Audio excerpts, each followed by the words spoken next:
I wasn't born in this country. I didn't grow up in any one particular religion. I have a mixed race background. Like many of you here tonight, I grew up in what I would call survival mode. When you're in survival mode, your focus is on getting through the day in one piece. And when you're in that mode at 5, at 10, at 15, there isn't a lot of space for words like community, for words like us and we. There's only space for I and me. The first time I tried to kill myself, I was 15. I waited until my family went away for the weekend, and I was alone in the house, and then I swallowed a bottle of pills.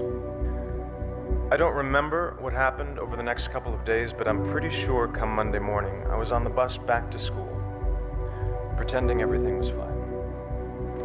And when someone asked me if that was a cry for help, I say no, because I told no one. You only cry for help if you believe there's help to cry for. And I didn't. Several weeks ago, when I was drafting my letter to the St. Petersburg International Film Festival, declining their invitation to attend, a small, nagging voice in my head insisted that no one would notice, that no one was watching or listening or caring. But this time, finally, I knew that voice was wrong. I thought if even one person notices, this letter in which I speak my truth and integrate my small story into a much larger and more important one is worth sending. I thought, let me be to someone else what no one was to me. Let me send a message to that kid, maybe in America, maybe someplace far overseas, maybe somewhere deep inside, a kid who's being targeted at home or at school or in the streets, that someone is watching and listening and caring, that there is an us, that there is a we, and that kid or teenager or adult is loved, and they are not alone.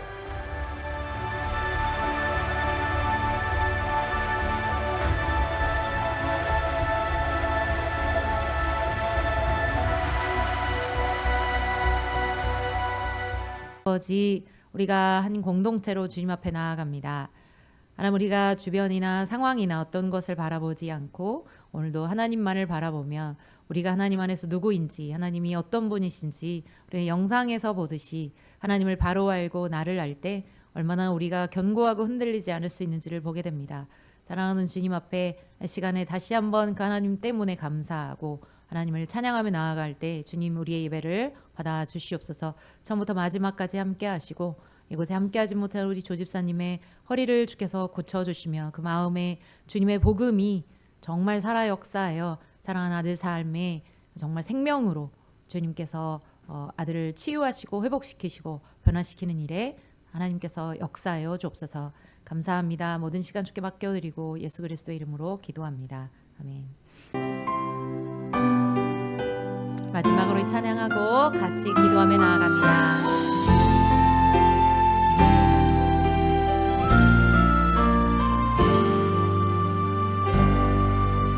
나를 보내사 서게 하신 곳, 가장 귀한 곳이 바로 이곳이라.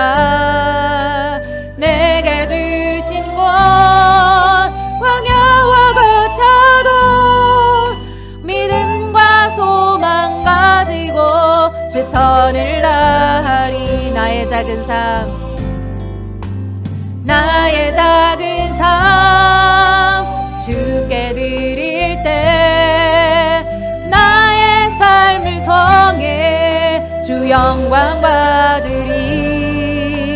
내게 맡기신 가장 귀한 이곳, 감사와 순종으로 오늘을 살리라. 죄송합니다.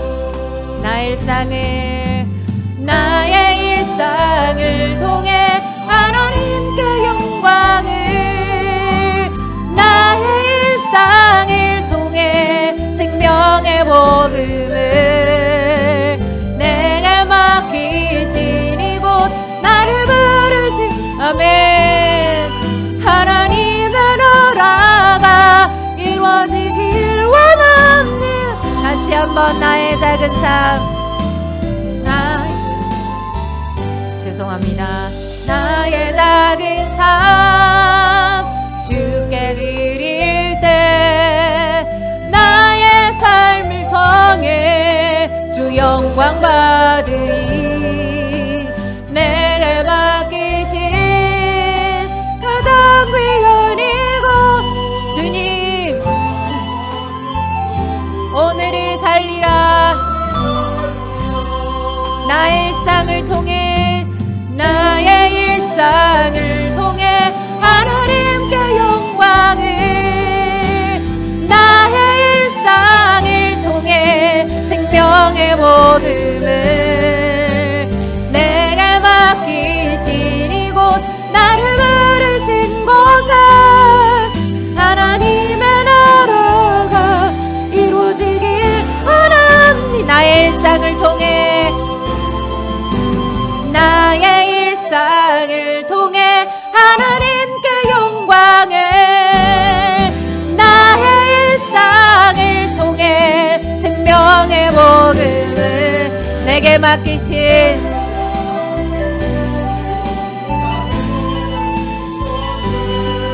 하나님의 나라가 이루어지길 원합니다. 나의 일상을 통해 나의 일상을 통해 하나님께 영광을 나의 일상을 통해 생명의 복음을 내게 맡기신 이곳 나를 부르신 곳에 하나님의 나라가 이루어지길 원합니다. 이 시간에 우리가 같이 기도하실 때 우리의 삶에서 여러분 어떻게 살고 계시는지, 혹시 내가 높아져 있거나 아니면 내가 너무 낮아져 있거나 하나님 앞에 그래서 내가 작게 생각되어서 하나님 앞에 불평하고 있지는 않은지, 아니면 내가 너무 높아져서 내가 나를 드러내고 있지는 않은지, 우리의 삶의 곳곳에서 현장에서 매일 매순간 하나님과 함께 동행하고 있는지, 죄 가운데 거하는지 아니면 하나님을 찬양하고 예배하고 있는지 시간 우리 자신을 돌아보면서 아버지 우리의 일상이 나의 삶에 부르신 그 삶의 현장에서 하나님 후회하지 아니하고 내가 작게 여겼다 주님 그렇게 생각할 때 하나님 우리를 높여가시는 그런 하나님 은혜를 같이 기억하시고 생각하면서 또 하나님 앞에 우리가 우리 마음을 올려드리며 같이 나아갔으면 좋겠습니다. 시간에 같이 기도하겠습니다. 아버지 하나님 감사합니다. 하나님 우리의 일상을 주신 것이 하나님의 은혜입니다. 아버지 우리가 하나님이 없으면 우리의 생명 자체가 없고 하나님이 없으면 살아갈 목적 자체가 없습니다. 이 세상에 누구나 다 똑같은 삶을 살아갈 때, 돈을 위해서 자신들의 영광을 위해서 살아갈 때 하나님 우리에게 모든 걸 똑같이 주셨지만 우리는 그것들을 추구하는 것이 아니라 물질적인 사회, 물질 만능의 사회가 아니라 진정 우리가 하나님 가장 고귀한 하나님의 그 부르심을 쫓아 살아나가는 저희가 될 수 있게 도와주옵소서. 그 아름다운 삶을, 그 하나님이 영화로운 삶을, 그 가치 있는 삶을 주님 저희들 가운데 주셨을 때 그것이 얼마나 감사한지 알게 도와주시고 오늘도 예수 그리스도의 그 형상을 닮아가고 장성한 분량에 자라기까지 오늘도 그 삶을 위하여 쫓아가는 저희가 될 수 있게 하나님 역사하여 주시옵소서. 아버지 우리의 일상이 헛되지 않게 하시고 감사와 기쁨과 평강으로 하나님이 날마다 그 얼굴빛을 비춰주시는 그네로 가득한 시간 될 수 있게 역사하여 주시옵소서. 주님 이 시간에 우리가 다시 한번 기도할 때 우리 조집사님을 기억하여 주시고 우리가 이 자리에 미래에 함께 오게 될 하나님의 사람들을 기억하여 기도하며 나아가십시다. 또한 우리 박 목사님 수술 잘 마쳤는데 회복하실 때까지 아버지 하나님이여 계속해서 건강하게 회복되셔서 하나님의 영광을 위하여 살아갈 수 있도록 남은 삶이 아버지 하나님 앞에 우리가 갈 때까지 우리 목사님의 삶도 그렇게 하나님을 영화롭게 하는 삶을 살 수 있도록 건강을 회복시켜 주시도록 우리 서사모님과 그 가정 안에 온전한 관계에도 역사하여 주시고 회복하여 주시도록 이 시간에 같이 하나님 앞에 같이 기도하며 나아가도록 하겠습니다. 하나님 아버지 감사합니다. 사랑하는 주님, 이 시간에 우리가 조집사님을 기억합니다. 사랑하는 아버지, 아들의 허리가 어떠한 이유로 아픈지 주님 우리가 잘 알 수 없지만 아버지 검사 결과로도 큰 문제가 없다라고 얘기하지만 아버지 그 통증 위에 하나님께서 시간에 아버지께서 그 근본적인 것들을 치료하여 주시고 그 마음의 평강을 허락하여 주시며 무엇보다도 이 상황 속에서 하나님을 찾고 하나님께 기도하며 나오는 아들 될 수 있게 역사하여 주옵소서. 그 마음에 하나님을 향한 갈망이 있습니까? 아버지 하나님이여, 주님이 필요할 때 더욱더 하나님 마음 안에 주님을 향하여 부르짖게 도와주시고 가정의 모든 환경과 주님 상황 속에서도 하나님을 부르짖고 찾아가며 아버지 그 복음의 능력을 경험하고 주님의 그 생명의 능력, 하나님의 사랑 앞에 나올 수 있도록 아버지여 가들 가운데 지속적으로 하나님이 붙잡아 주시고 그 말씀이 하나님 아버지 마음 가운데 거하여 하나님 때문에 행복한 우리 정말 조집사님 될 수 있게 주여 역사하여 주시옵소서. 그 가정에도 하나님의 놀라운 복음의 역사가 아버지의 주의 사랑의 치유와 하나님 역사가 이루어지기를 기도합니다. 우리 아버지 하나님 박 목사님 치료하여 주신 하나님 감사합니다. 회복시켜 주신 하나님 감사합니다. 아버지 그 가정 안에도 아버지 목사님의 삶에도 우리 사모님의 삶에도 하나님 놀랍게 하나님이 아버지 주관하시고 다스리시고 치료하시고 세워가시는 그 은혜를 경험할 수 있도록 오늘도 하나님의 평강으로 덮어주시고 아버지여 주님의 기쁨과 감사로 하나님 역사하여 주시옵소서. 주님 감사합니다. 사랑하는 아버지 감사합니다. 우리의 기도를 들어주실 것 감사하고 하나님이 계신데 우리가 무엇을 두려워하겠습니까? 너는 두려워하지 말라라고 말씀하실 때 하나님 이미 모든 것을 다 아시기 때문에 무엇을 할지도 무엇이 필요한지도 그리고 능력도 있고 지혜도 충만하신 분이기 때문에 지혜의 주인이 되시기 때문에 우리의 삶의 저자가 되시기 때문에 하나님 모든 걸 다 아셔서 우리에게 두려워하지 말라라고 말씀하실 때 하나님 앞에 감사하며 찬양합니다. 우리의 기도에 응답하실 하나님 감사하며 찬양하며 모든 영광을 올려드립니다. 주여 이 시간에도 주님의 영광을 위하여 나아갈 때 홀로 영광받아 주옵소서. 감사하고 예수님의 이름으로 기도합니다. 아멘. 신약성경 362쪽 히브리서 9장 20절로 22절 우리 한 목소리로 같이 합독하시겠습니다. 시작. 이르되 이는 하나님이 너희에게 명하신 언약의 피라 하고 또한 이와 같이 피를 장막과 섬기는 일에 쓰는 모든 그릇에 뿌렸느니라. 율법을 따라 거의 모든 물건이 피로써 정결하게 되나니 피 흘림이 없은즉 사함이 없느니라. 아멘. 오늘 히브리서 9장 20절로 22절 말씀을 통해서 피로써 정결케 되나니라는 제목을 함께 은혜를 나누시겠습니다. 함께 먼저 우리 주님께 기도하십니다. 참 좋으신 하나님 아버지, 우리가 애굽의 종되어서 노예 생활을 하고 있을 때에 주님이 우리를 부르시어 첫 번째 하셨던 그 언약을 기억하시고 그 언약의 말씀을 지키시기 위하여 우리에게 제사를 허락하여 주셔서 그의 핏부림으로 인하여 우리가 정결케 되어 우리 하나님의 자녀 백성이 되었습니다. 아버지 하나님, 오늘 이 시간 주님 주신 이 말씀을 통해서 피 흘림이 어떠한 의미인지, 우리 주 예수 그리스도가 왜 피를 흘리셔야만 했는지, 그리고 그 피에 우리가 거룩함을 입었는지 알게 하시고 주님의 뜻 가운데 기약하신 그 나를 소망하는 백성들 되어 우리의 일상을 통해서 하나님의 말씀이 복음되게 하여 주시옵소서. 모든 영광 주님께 드립니다. 우리 주 예수 그리스도 이름으로 기도합니다. 아멘. 네. 히브리서 9장 20절부터 22절. 지난주에 우리 이 출애굽기 4장 봤죠. 그죠? 출애굽기 4장. 모세가 주님의 하나님 여호와의 명령을 따라서 사명을 감당하기 위해서 이제 자기가 살고 있었던 피난처 미디안 땅에서 이제 그 예전에 왕자로 살았던 애굽 땅을 향하여 나아갈 때 나아가는 도중에 하나님께서 모세를 죽이려고 하셨던 것을 기억하십니다. 그죠? 그때에 그 아들 에포피를 베어서 피난편이다라고 고백하는 시보라를 볼 수가 있었습니다. 근데 그 할례의 의미와 그 피의 의미 그것을 오늘 다시 한번 신약적 관점에서 바라보면서 그 의미를 다시 한번 새기기 위해서 오늘 히브리서 9장 20절로 22절 말씀을 또 본문을 택했습니다. 그래서 그 의미가 정말 무엇인지 우리가 이 히브리서 본문 어떻게 진행되는지 먼저 우리가 그것을 다시 한번 살펴볼 필요가 있어요.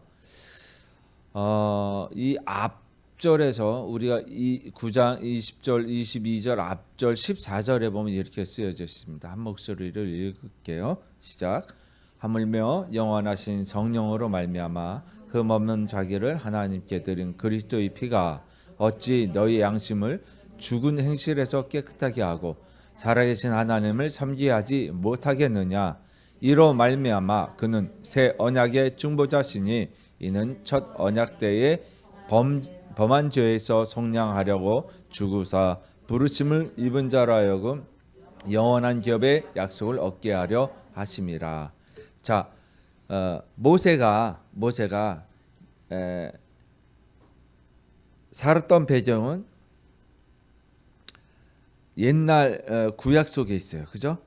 그리고 우리가 시작되는 신약은 예수 그리스도로 말미암아 시작이 되었던 걸로 우리 알 수 있습니다. 그래서 구약을 믿는 그들은 유대인이라 하고 언약을 완결하시고 종결하시고 새 언약을 세우신 예수 그리스도를 믿는 자들을 그리스도인 그것을 이제 쉽게 말하면 우리가 부르고 있는 카톨릭이 이러잖아요. 그것이 이제 카톨릭의 의미예요. 보편적인 전체적인 어떤 일반적인 의미로서 그것이 이제 특정화되어져 있는 사람들만이 아니라 그를 따르고 믿는 그것이 바로 사람들이 교회다. 그것이 가톨릭 교회다. 이렇게 이제 지칭하고 있는 것이죠. 자 보세요. 그런데 구약에 있어서 이스라엘 백성을 애굽의 종살이로 있었던 자들을 구원하시고 그들을 거들기 위해서 보냄을 받은 사람이 누구예요? 모세죠. 그죠? 그래서 모세가 쉽게 말하면 중보를 했다라는 거예요. 이스라엘 백성을 거들었다. 중보라는 뜻은 변호사 이런 뜻이에요. 똑같은 의미라고 보시면 됩니다. 거들어 주는 자, 돕는 자, 보필하는 자, 섬기는 자. 근데 섬기는 자, 돕는 자 이러니까 어디에서 또 생각나는 게 있을까요? 우리가 맨 처음 성경을 읽을 때 돕는 배필, 하와를 돕는 배필이라고 분명히 얘기했어요. 이런 의미가 또 같이 가는구나. 그걸 돕는다라는 게 여자는 대단한 사람이야. 성령을 보혜사라고 했는데 여자를 돕는 배필이라고 했어. 이게 무슨 어떤 의미인가라는 것이에요. 그래서 돕는다라는 에제르라고 하는 히브리어 동사는 굉장히 우리가 성경 본문에서 그 단어들을 찾아봐요. 어디에 쓰였는가? 그래서 돕는다라는 게 어디에 쓰였는가? 이 단어는 특별한 단어가 돼서 하나님께서 우리를 도우실 때 쓰는 그 돕는다의 의미로 쓰여져. 그때만 쓰여지는 거예요. 에제르라는.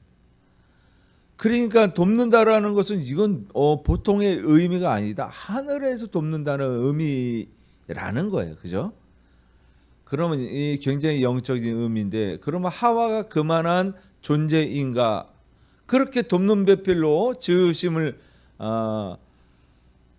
받았는데 하나님께서 그러한 능력을 줬는데 어디 누구를 도왔어요? 응?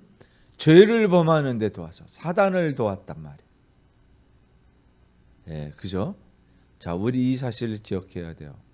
그러면 하나님이 그 돕는다라는 그 말을 잘못 쓰셨나 보다. 그죠? 아니면 뭔가 다른 의미가 있지 않겠느냐. 본래적 의미가 무엇이냐라고 볼 수밖에 없어요. 그러니까 섬기다라는 것, 다시 말하면 이 의미를 쓰여졌던 데에서 창세기를 살펴보면 다스리다라는 말하고 같아요. 섬기다, 다스리다, 돕다, 의미가 같은 의미들이에요. 그렇게 이제 이어져 있는 거예요. 보니까. 그러면 이 세상을 창조하시고 만물 가운데 뭐 인류가 영장류다 해서 대단한 고귀한 동물로 인간류에 속한다고 인류학에서는 분리를 하잖아요. 근데 그것보다 더 놀라운 뜻이 있다는 거예요. 하나님의 마음을 뜻을 반영하는 것이라고 볼 수밖에 없는 것이에요. 그죠? 예.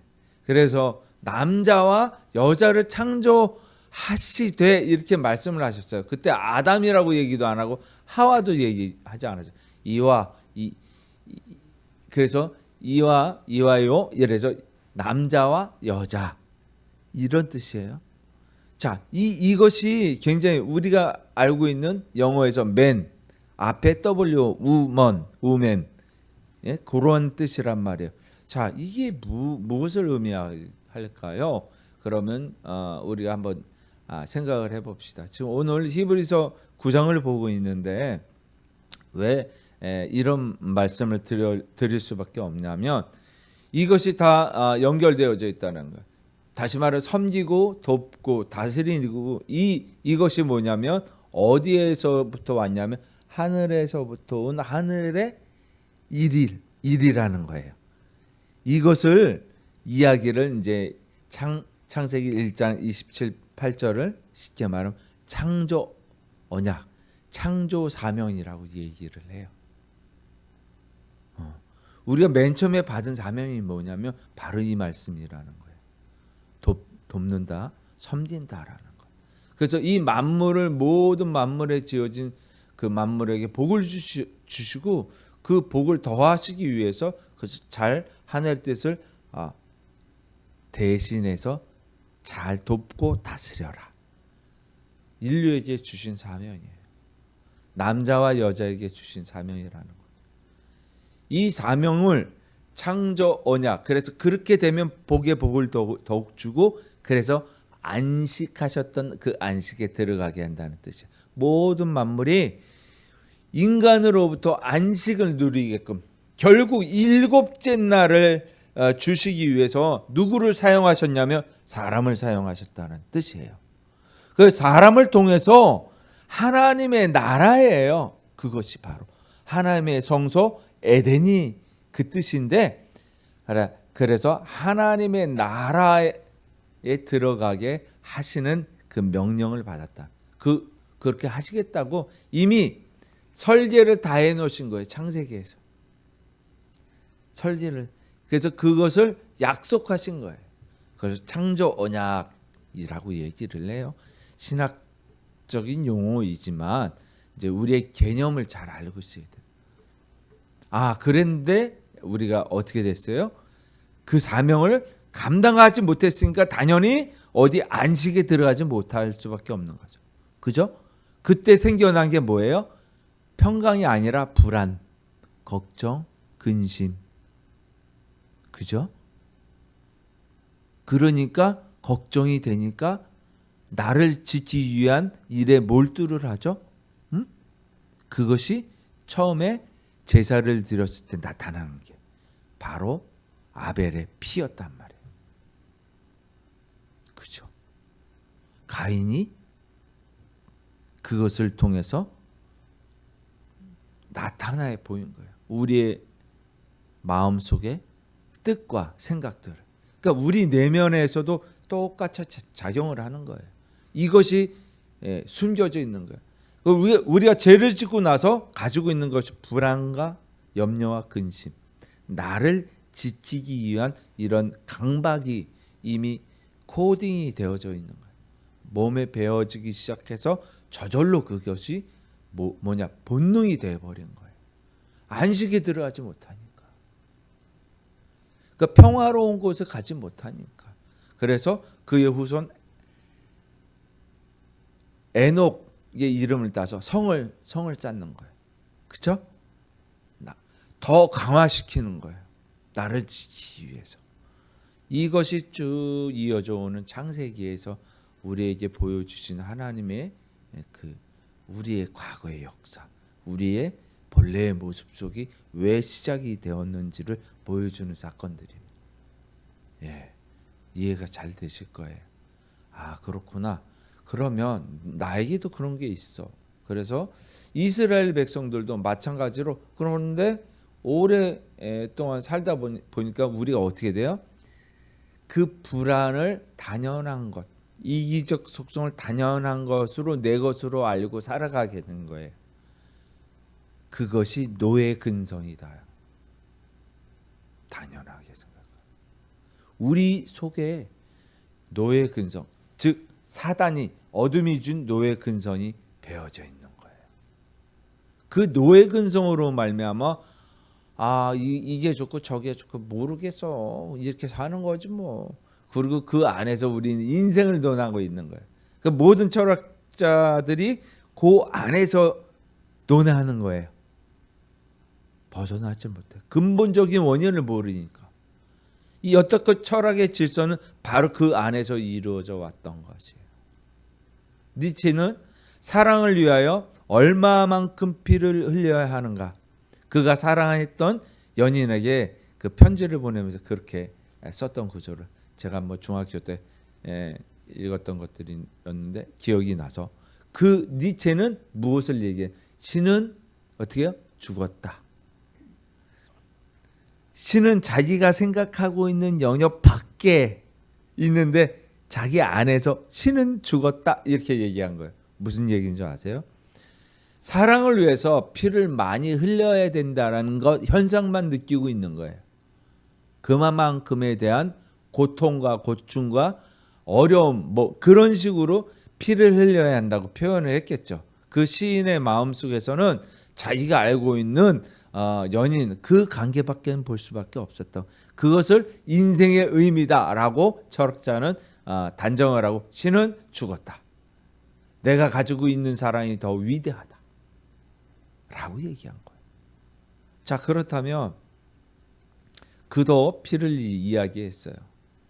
근데 성경은 처음에서 끝까지가 다 피에 대한 이야기를 하고 있다라고 해도 과언이 아니에요. 그죠? 오늘 본문에서는 분명히 이렇게 얘기해요. 그리스도의 피가 어찌 너희 양심을 죽은 행실에서 깨끗하게 하지 않을 수 있겠는가라고 말한다는 거예요. 자, 조금 전에 말씀드렸듯이 우리가 받은 사명을 감당하지 못하니까 생겨났던 그 어둠의 속성들이 그것으로 인해서 우리가 노예 생활을 하고 있었다. 그래서 이 노예 생활을 하고 있는 데에서 어찌 이것을 노예 생활에서 벗어나게 하지 않겠는가 하는 것이 우리가 보는 구약의 역사예요. 그것이에요. 그러니까 이 노예라는 의미 자체에서 보면 우리 내면에 있는 원래 우리가 하나님의 자녀로서 부르심을 받은 그러한 속성들을 가지고 있음에도 불구하고 어둠의 속성들을 가지고 살아왔다라는 데서 해방시키기 위해서 모세를 통해서 그 해방의 길을 열기 시작한 거예요. 이해되죠? 그래서 노예라는 의미가 애굽의 종살이의 의미가 우리에게 받아들여지는 의미예요. 그래서 이 노예 생활을 벗어나서 어디로 가요? 홍해를 건너요. 그죠? 홍해라는 물을 통과합니다. 그래서 이것을 세례 그렇게 의미한다고 했죠.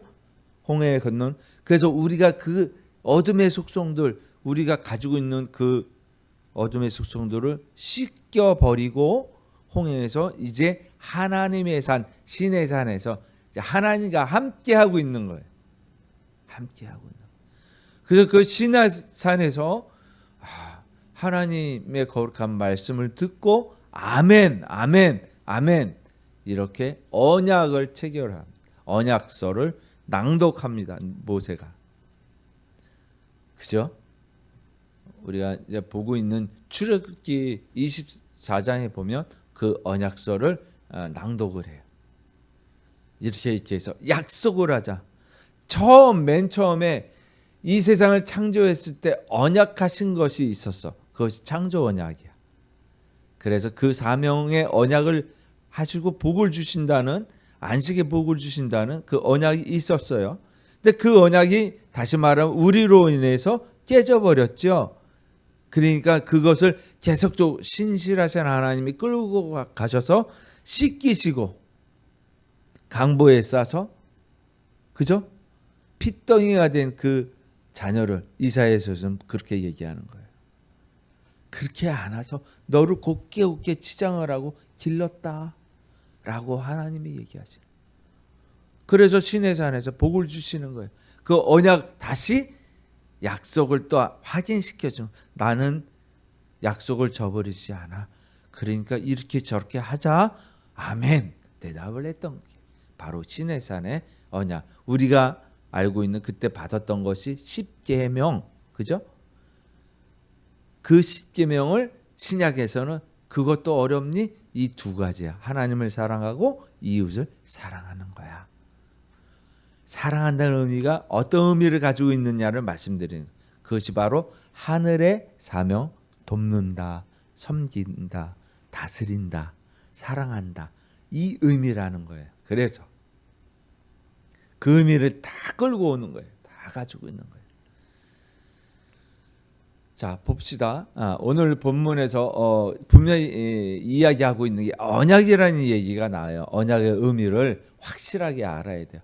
말로 한 약속이잖아요. 그죠? 그죠? 왜 말로 할 수밖에 없었는가? 왜 말로 할 수밖에 없었는가? 자, 보세요. 약속은 하나님께서 말로 하실 수밖에 없죠. 그런데 너무 놀랍게도 옛날 출애굽 당시에 모세 너 이거를 기록하라라고 얘기했단 말이에요. 그러니까 그 당시에 뭐가 있었어요? 글이 있었다라는 얘기죠. 엄청 빠르죠. 엄청 빠른 글을 주시고 하셨다라는. 자, 그래서 그 약속을 글로 새겨요. 근데 언약이라는 말은 이제 베리트라는 거예요. 자르다라는 뜻이에요. 근데 이 베리트의 의미에서는 우리가 무엇을 가지고 있냐 원어의 뜻을 보면 한쪽이 다른 쪽에게 부과하는 약종의 의미다라는 거예요. 우리가 어떻게 해요? 정수기를 임대할 때, 그죠? 그래 돈만 내세요. 그러면 여기 사인하세요. 읽어보지도 않아. 대충 알았다고. 그 내용의 의미를 새기려고 생각하지 않아요. 그래서 딱 보니까는 이때 3년 약정을 했으면 내 거가 된다고 그랬는데 니께 되는 게 아니라는 거예요. 3년 딱 와서는 그 약정서 보시라. 약정서에 그렇게 안 써 있다고. 그렇게 얘기하는 거예요. 말로는 이렇게 얘기해 놓고. 근데 보니까는 3년을 하고 난 다음에 다른 것으로 교환할 수 있다. 그래서 이거는 필요가 없어지니까 그때 살 수 있다라는 의미다. 그런 식으로 이제 딱 약정서를 써놓은 거예요. 그죠? 그러면 하나님이 그렇게 사기를 치시겠는가? 우리 확인을 해야 돼. 구약도 확인해야 되고 신약도 확인해. 정말 그런가 아닌가? 그래서 사실은 일방적으로 정수기를 자기의 이익되게끔 딱 약속을 딱 했다. 이게 이제 일방적인 어떻게 보면 의미. 그거를 읽어주지 않잖아요. 요즘 전화가 띠 와가지고 당신은 뭐 어떤 보험약가 일종 몇 항에 의해서 그거 듣느라고 한 30분은 지나가요. 그죠? 그래야 효력을 발생한다고. 그러니까 다 읽어줘야 되는 거야. 찍 종이만 던져가지고는 효력이 없다. 그것은 그래서 그런 식으로 이제 계획을 한 경우는 무효화될 수가 있다. 그러나 하나님은 절대로 그렇지 않고 언약서를 다 낭독하고 말씀하시고 아멘, 아멘, 아멘 하는 것으로 체결을 한 거예요. 이렇게 저렇게 할래? 니네가 안 하겠다면 나 안 할게. 이렇게 말씀하신 거예요. 그러니까 아닙니다. 하겠습니까? 아멘, 아멘, 아멘. 아멘의 뜻이 그 뜻이란 말이에요. 이해되세요? 자, 베리티라는 것은 근데 자르다라는 뜻을 함축하고 있다. 그 앞에 단어가 있어서 항상 자르다라는 의미를 가지고 있어요. 자, 자르다. 어쨌든 그걸 알고 있고 이거를 신약에서는 언약을 뭐라고 얘기하면 순데케 이렇게 얘기해요. 이 의미는 어떻게 의미를 가지고 있느냐 우리가 봐야 돼요. 그래서 순데케라는 신약에서 헬라어의 뜻은 쌍방간의 약속을 얘기하는 거예요. 언약, 협정, 계약 이렇게 얘기해요. 그런데 사실 신약에서 언약이라고 하나님의 옛 언약, 새 언약, 그리스도의 새 언약 이렇게 얘기할 때는 신약에서 언약이라는 뜻을 쓸 때는 그거를 안 써요. 디아데케라고 써요. 이것도 마찬가지로 언약이라는 뜻인데 이 의미는 뭐냐? 일방적인 약속이라는 거예요. 언약, 협정, 계약, 유언의 의미가 있어요. 거기에 더해서 일방적인 약속인데 유언의 의미가 있다라는 거예요. 자, 그럼 뭔가 생각이 돼요. 쌍방간에 우리 서로 질을 가다가 10만 원을 주셨어요. 두 사람이 질을 가다. 한 사람이 주셔서 너만 봤냐? 나도 봤어. 반띵해. 그러자 해서 반띵을 한단 말이에요. 이게 원래 지켜지는 약속이에요. 쌍방간에 합의가 이루어지는 게 약속이잖아요. 그런데 신약에서 그러니까 구약에서 얘기하는 베리케 뜻이 자르다 한쪽에 부과하는 약정의 의미가 있는데 그럼 신약에서도 그 의미를 가지고 있는 헬라어를 써야 되는데 그것이 디아데케라는 거예요. 일방적인 약속이라는. 일방적인 약속. 왜 저렇게 얘기를 하지? 왜 쌍무적 약속이 돼야 되는데 편무적 약속이 된 거예요. 한쪽은 꼭 지킬 수밖에 없는 한쪽은 지키겠다고 하는 그 약속이 딱 있는 거예요. 그 의미가 어떤 의미냐? 그 약속은 서로 간에 지키기 위해서 그렇지 않으면 무효화되고 깨진단 말이에요. 그죠? 한쪽이 깨면 깨지는 게 약속이에요. 그죠? 시간 두세 시간 약속했는데 한 사람이 안 오면 그 약속은 깨진 거예요. 그죠? 자, 그 의미를 생각하면서 다시 한번 우리가 이어서 15절까지 봤는데 16절, 20절까지 함께 읽을게요. 시작. 유언은 유언한 자가 죽어야 되나니 유언은 그 사람이 죽은 후에야 유효한즉 유언한 자가 살아있는 동안은 효력이 없느니라. 이러므로 첫 언약도 피 없이 세운 것이 아니니 모세가 율법대로 모든 계명을 온 백성에게 말한 후에 송아지와 염소의 피 및 물과 붉은 양털과 우수초를 취하여 그 두루마리와 온 백성에게 뿌리며 요게 이제 우리 본문의 전까지의 이야기예요. 그래서 히브리서 9장 16절서부터 갑자기 유언이라는 얘기가 나오는 이유가 바로 이거예요. 자, 디아데케라는 의미를 가지고 있을 때는 뭐냐면 약속을 했는데 하나님께서 너희를 정결케 하시고 복주겠다는, 다시 말하면 모세에 의해서 이끌어왔던 그 약속이 쉽게 말하면 모세 언약이란 말이에요. 그것을 시내산에서 약속을 체결한 걸 신학적으로 모세 언약이라고 얘기를 합니다. 근데 그 약속을 다시 한번 어떻게 해요? 세우시는데 새 언약이라고 말씀하시면서 새 언약은 무엇을 통해서 이루어지냐면 죽어야 된다는 거예요. 완결되려면 죽어야 된다는 거예요. 어느 쪽에서 죽어야 돼? 디아데케. 한쪽에서 약속을 했으니까 누가 죽어야 돼요? 한쪽이 죽어야 돼. 그 약속하신 분 그리스도가 죽어야 된다는 거예요. 그러니까 죽고 나서 그것이 효력 발생을 한다는 의미예요. 죽고 나서 피가 흘려진 다음에 효력이 발생한다는 거예요. 야, 뭐 이런 약속이 다 있어. 피를 흘려야 약속이 이루어진다는 거예요. 이해되시죠? 여기까지는 잘 따라오신 거예요? 자, 이 의미가 어디에서부터 찾아지느냐를 우리가 봐야 돼요. 그래서 우리가 먼저 출애굽기 이 이야기를 할 텐데요. 이게 출애굽기 24장에 있습니다. 제가 읽을게요. 모세가 여호와의 모든 말씀을 기록하고, 자, 이것은 어떻게 되냐면 시내산 앞에서 백성들을 다 모아놓고 백성들에게 언약서를 낭독하는 거예요. 모세가 하나님의 말씀을.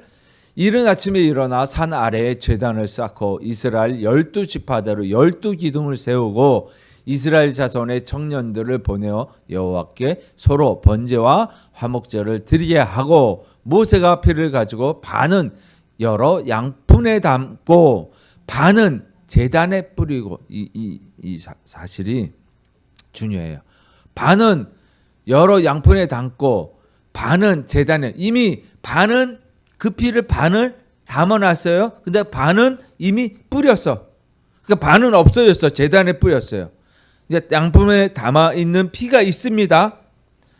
7. 언약서를 가져다가 백성에게 낭독하여 듣게 하니 그들이 이르되 여호와의 모든 말씀을 우리가 준행하리이다. 모세가 그 피를 가지고 백성에게 뿌리며 이르되 이는 여호와께서 이 모든 말씀에 대하여 너희와 세우신 언약의 피니라. 자, 제단은 누가 받으시는 거예요? 하나님이. 거기에 피를 뿌렸어요. 그래서 양푼에 담은 반을 누구한테 뿌려?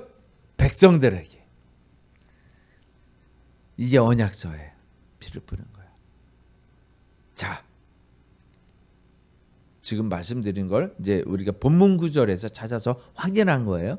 자, 이 피가 피를 흘려야 된다는 의미가 성경 어디에서 찾아지냐면 창세기 15장 17절의 말씀. 한번 읽어볼게요. 시작. 해가 져서 어두울 때 연기 나는 화로가 보이며 타는 횃불이 쪼갠 고기 사이로 지나더라. 이게 어디에 어떤 장면에서 나오는 장면인지 기억하십니까? 너 아들을 낳을 거야. 응? 아들을 낳을 거야. 근데 고민하는 중에 그 정말이요? 정말이야. 하나님께서 말씀하셨어요. 뭐 확실한 뭐가 있어야 되잖아. 그 당시에 중동 지역에서 언약을 체결할 때는 가축의 반을 정확하게 자릅니다. 이게 너 편이고 이쪽이 내 편이야. 반을 딱 잘라요. 반을. 예, 송아지를 딱 잘라요. 반으로. 예. 그러면 잘랐으니까 거기에 어떻게 피가 철철철철 흘러서, 그죠? 넘치겠죠? 이 주위에 피가 철철철철. 그죠? 인상 쓰여져요. 진짜 맞아요. 피가 철철철. 피가 나요. 그 사이로 지나가는 게 언약 체결식이에요. 이 의미가 뭐냐면 언약을 어길 시에는 너 반으로 쪼개지는 거야. 죽을 수밖에 없어. 이 뜻이에요.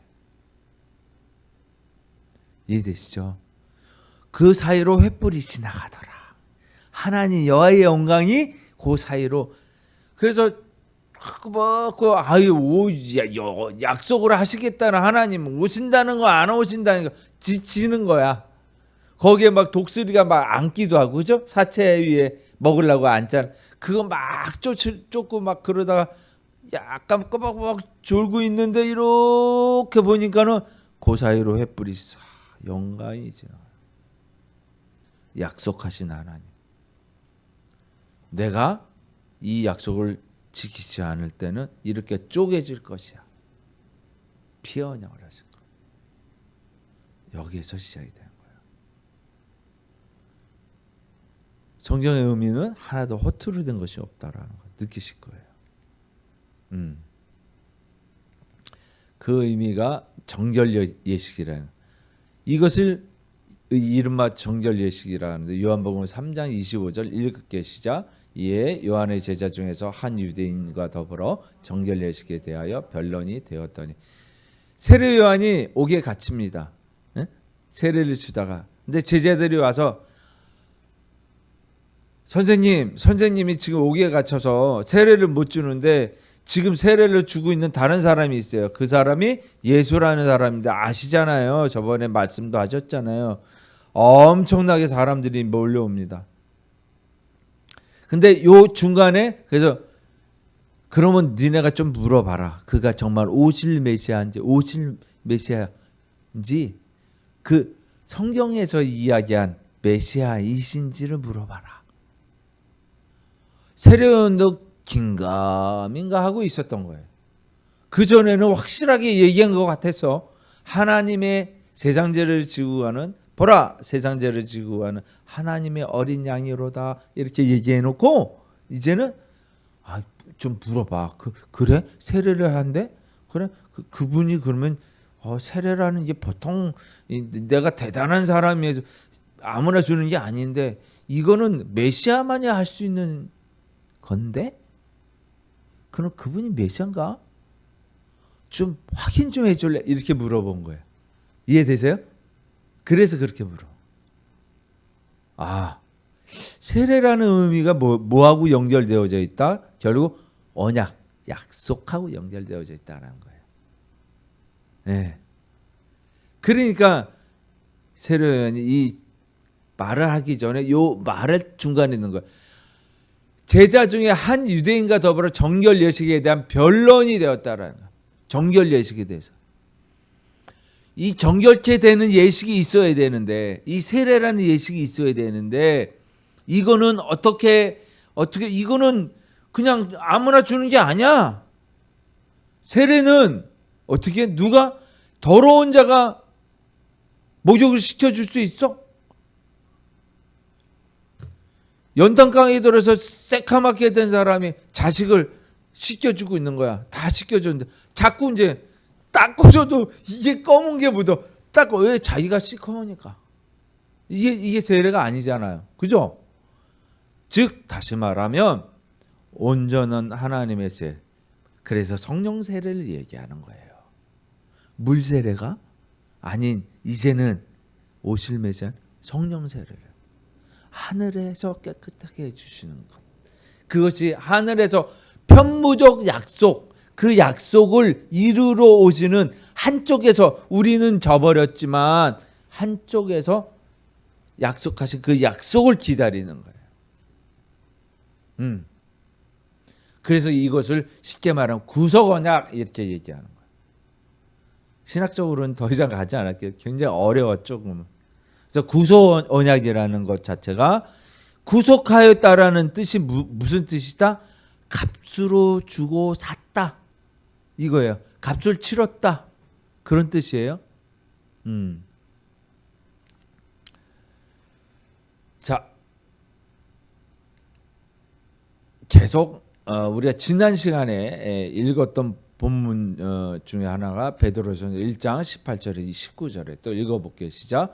너희가 알거니와 너희 조상이 물려준 헛된 행실에서 대속함을 받은 것은 은이나 금으로 없어질 것으로 된 것이 아니요 오직 흠없고 점없는 어린 양 같은 그리스도의 보배로운 피로 된 것이니라. 그래서 흠없고 점없고, 그죠? 흠이 있고 연탄강처에 들어가서 할 수가 없는 것이죠. 이 말씀이에요.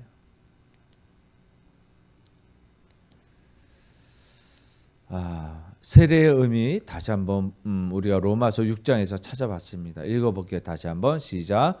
그럴 수 없느니라. 죄에 대하여 죽은 우리가 어찌 그 가운데 더 살리요. 무릇 그리스도 예수와 합하여 세례를 받은 우리는 그의 죽으심과 합하여 세례를 받은 줄을 알지 못하느냐.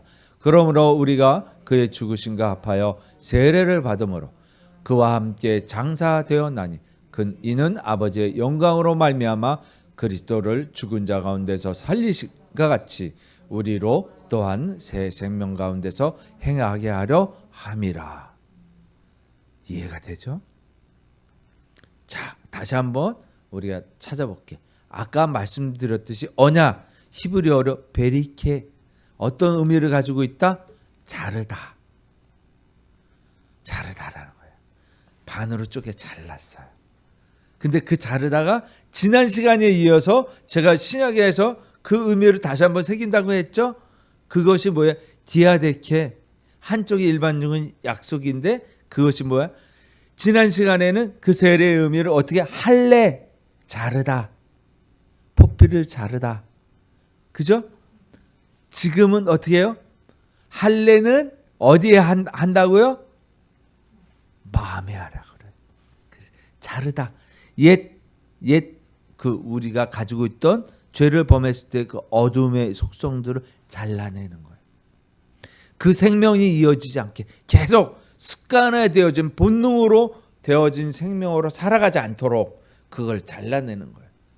그래서 세례의 의미와 할례의 의미가 같은 의미라. 이런 말씀이죠. 그래서 거기서 일어나는 현상이 언제나 뭐예요? 대가가 있어야 된다. 죽음의 대가, 제사. 그죠? 출애굽기 24장에서 제사를 드리잖아요. 그죠? 또 언약을 할 때 아브라함 언약이라고 합니다. 아브라함 언약에서 어떻게 해요? 동물이 대신 죽잖아요. 그죠? 새 언약에서 누가 대신 죽어요? 그리스도가 죽으시는 거예요. 죽음의 의미. 곧 다시 말해 값을 치러야만 된다는 거예요.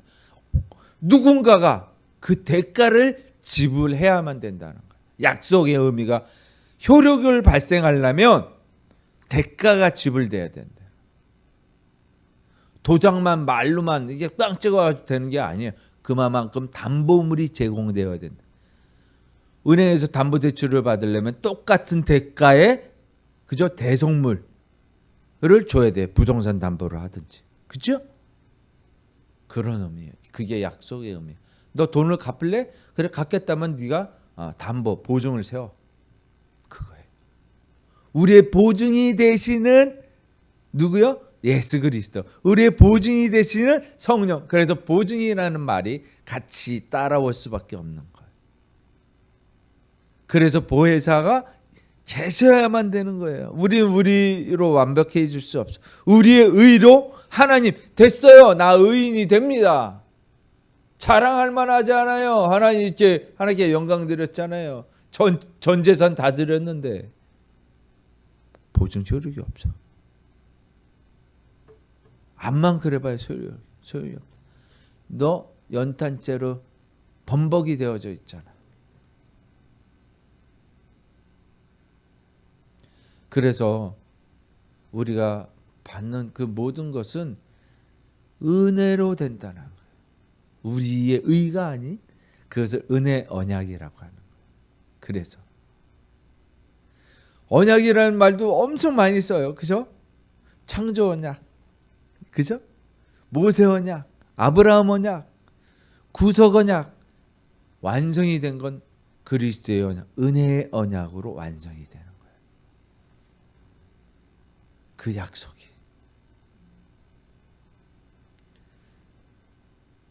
그래서 우리가 주님께서 말씀하십니다.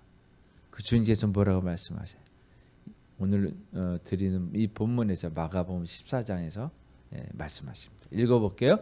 그들이 먹을 때에 예수께서 떡을 가지사 축복하시고 떼어 제자들에게 주시며 이르시되 받아라 이것은 내 몸이니라 하시고 또 잔을 가지사 감사 기도하시고 그들에게 주시 다 이를 마시매 이르시되 이것은 많은 사람을 위하여 흘리는 나의 피 곧 언약의 피니라.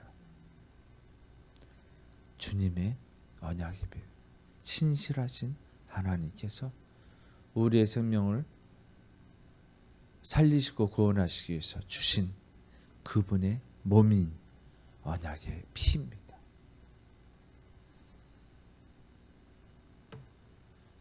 더 이상의 어떤 말도 필요 없이 주님이 왜 죽으셔야만 했는지, 그리고 그것이 왜 꼭 우리가 믿어야만 되는지를 오늘 본문에서 말씀해 주고 있습니다. 그분의 거룩한 피가 우리 안에 흘러나와서 우리가 그 약속을 믿고 따르는 하나님의 자녀, 포도나무에 붙어있는 가지가 되길 주의 이름으로 축원하겠습니다. 기도하십니다. 아버지 하나님, 오늘 감사드리고 또 감사드립니다. 주님 주신 성소에 들어가서 영원한 안식, 그 안식을 향하여 우리에게 소망을 주셨습니다. 아버지 하신 말씀을 오늘 다시 한번 새깁니다. 그 약속의 말씀이 우리 안에 이루어져서 신실하신 우리 주 예수 그리스도로 말미암아 아버지 하나님께로 나아갈 수 있는 담대함을 얻었으니 주님, 이제 주님과 더불어 살 수 있는 에덴에서, 하나님 나라에서 평강과 안식을 누리게 하여 주시옵소서.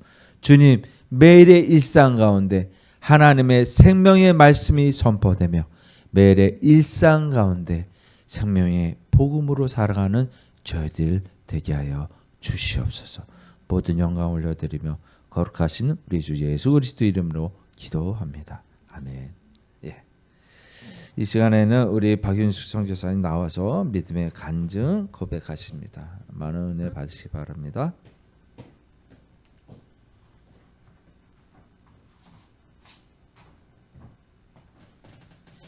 윤 집사님 하셔야 되는 거 아니었어요, 원래? 농담이고요. 저는 이번 주, 지난주 진짜 정신없이 보냈던 것 같아요. 근데 지난주는 이제 사랑의 교회에서 저희가 1박 2일인데 1박은 안 하고 당일로 저희는 출석을 해서 약간 8,500여 명의 목회자들, 신학생 후보와 선교사님들, 뭐 사모님들, 목사님들 다 포함해서 이렇게 모였는데 장소가 모자라가지고 밖에 계신 분들도 있었고 다른 그 예배실에서 이렇게 같이 예배 드리시는 분들도 계셨어요. 근데 좋은 일도 있었고 좋지 않은 일들도 이제 2주 동안에 있었는데 사랑의 교회에서 이제 저희가 다 끝나고 은혜도 또 받았지만 마지막에 이제 추첨을 하는데 저가 당첨이 됐습니다. 그래서 USB를 맨 처음에 받았는데 이제 조그만한 거 1TB로 해가지고 그걸 받고 그 문자로 받았거든요. 너무 예전에 이제 방식이 좀 바뀌긴 했더라고요. 근데 그 다음에 마지막에 이제 스타리아를 뽑는 5대를 뽑는 그 상황이 딱 됐는데 이제 스타리아는 저희에게는 오진 않았어요. 근데 대부분 목사님들이 이렇게 목회를 그만둬야 되겠다 생각을 하고 교인들이 떠나서 이제 코로나 때 많은 그런 어려움들을 이제 겪으신 분들이 사실 많이 오시긴 하셨거든요.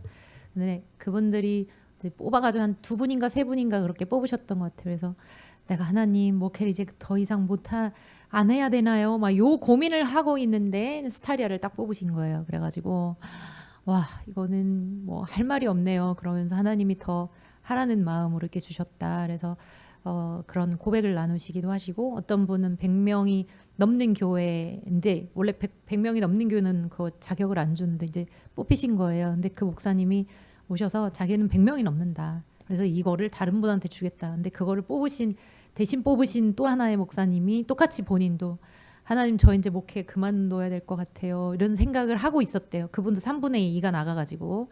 그래서 이 또 스타리아를 주니까 어떻게 해야 될지 모르겠다 이제 이런 얘기를 했어요.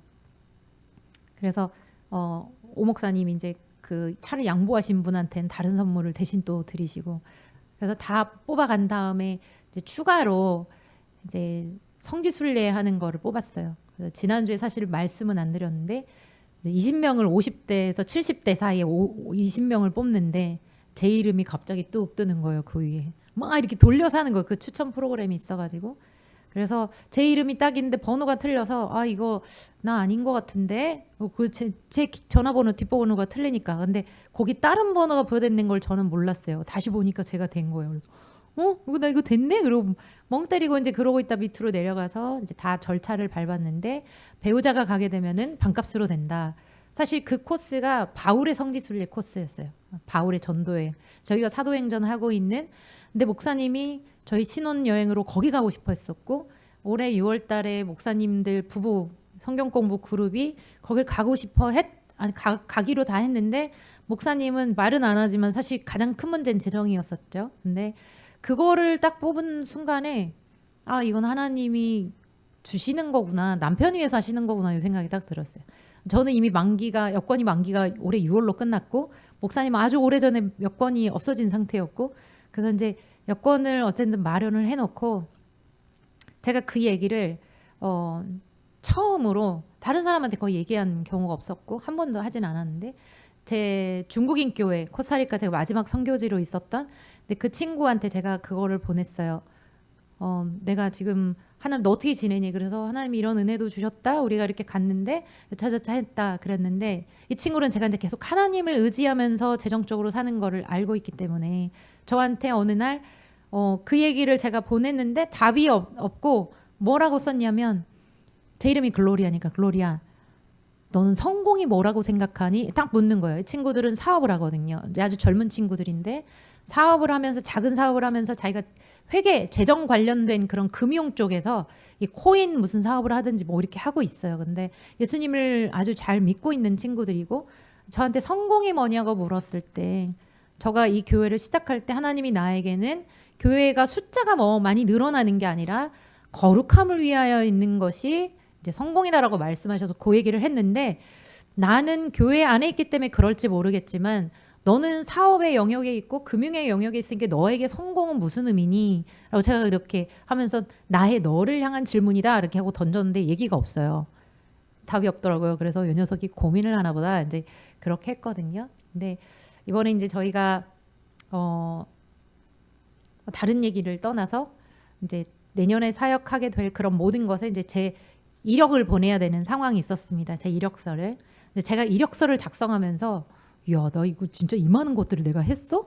요 생각이 사실은 들었어요. 근데 임 집사님은 알지만 제가 이제 파트 개념으로 하기 때문에 제 마음 안에 어떤 교만함이나 악한 마음이나 올라오면 바로 제가 아 이거는 아니야 하면서 이렇게 다스려 주기는 하는데 스스로 약간의 만족이 있었어요. 내가 이렇게 열심히 살았어? 이 많은 훈련과 이 많은 교육을 받았어? 이 많은 사역을 해왔어라고 생각할 때 살짝 올라오길래 다시 이렇게 했는데 이번 주 수요일 날 내년에 하게 될 그런 사역 때문에 잠깐 올라올 때 그 담당하시는 이제 전체 총괄하시는 분이 저한테 얘기를 하실 때 어머 박성 교사님 스펙이 장난이 아니더라고 이 얘기를 하는데 제 얼굴에 약간의 미소가 올라가는 거야.